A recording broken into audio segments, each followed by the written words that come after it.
Welcome back, everybody, from the long weekend. Hopefully you were able to unplug a little bit, but also spend some time catching up on anything in the gradebook that might have been marked as missing. We are approaching our unit test at the end of the week here, so kind of last call for any of those carbon, water, and nitrogen assignments. If you did submit something to Schoology that was marked as missing, make sure that you reach out to your teacher and just let them know that it's been submitted so we can check it out and get it updated. Today is bringing back nitrogen cycle key stuff using our third notes video along with that last page on your nitrogen cycle notes, which is this picture. So you should be going there, nitrogen cycle, human impact, visual review. You're going to check out that notes video to create kind of a visual storyline for nitrogen cycle. The focus is going to be how nitrogen moves through all four spheres, just like we saw for every single cycle we've talked about. And then also how human activity impacts the nitrogen cycle and creates a dead zone. So as you watch the video, make sure that you're going through, you're adding in all the arrows and all the labels that are being discussed. And you've probably noticed that the nitrogen cycle really isn't as clear cut and defined with the motion and the movement of the nitrogen as the other two. So this is going to be kind of more, like it says up here, a visual review, just a kind of review process of how the nitrogen moves through. And we're seeing some similarities between all the cycles. We are noticing that every cycle goes through all four spheres. And as it does that, what we're noticing is whatever the material is, carbon, water, or nitrogen, is creating an imbalance. Imbalance in one of the spheres, right? That's the human impact. And it's important to remember that imbalance is created because the material, the carbon, water, or nitrogen, is simply changing form and being moved around.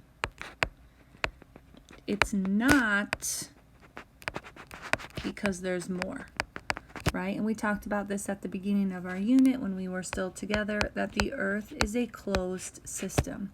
So like in carbon cycle, when we're burning more fossil fuels, we're not adding more carbon to the Earth. We're just changing its form and moving it into the atmosphere to create that imbalance. When we're talking about water cycle, when we're building more homes and roads and buildings, we're not creating more water. It's just that it's changing form, it's moving, it's changing its location, and creating that imbalance with runoff or infiltration, right? And then same for this nitrogen cycle. It's not that using fertilizer is creating more. That's not the case. It's just we're changing form, removing more from the atmosphere, and creating an imbalance in the hydrosphere. So I just wanted to remind you of that idea. There's not more being made. It's just shifting around. That human impact is shifting around the location, creating that imbalance. So this is your main focus today. Go through the visual review. This is going to be great to do before your homework check today. So homework check is 5.5, all about nitrogen cycle.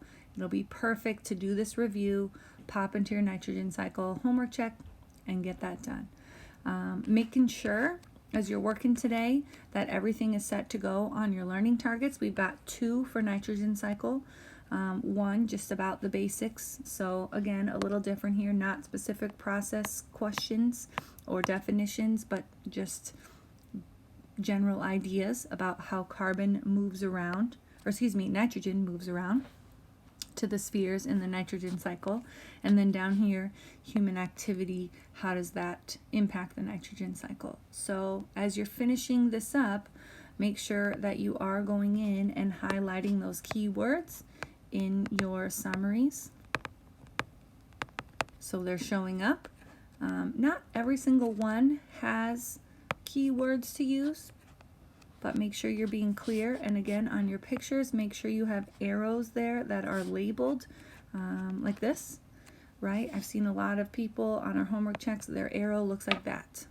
It's not an arrow. That's just a line. So make sure you're putting the arrow on there and you're putting clear name of the process that you're showing. So again, making sure your learning targets are set to go by highlighting those key words in your definitions. Okay? So again, today you've got the notes, you've got the homework check. Make sure your learning targets are ready to go. They'll be submitted by the end of the week for our unit test. As always, reach out with questions that you guys have. Looking forward to hearing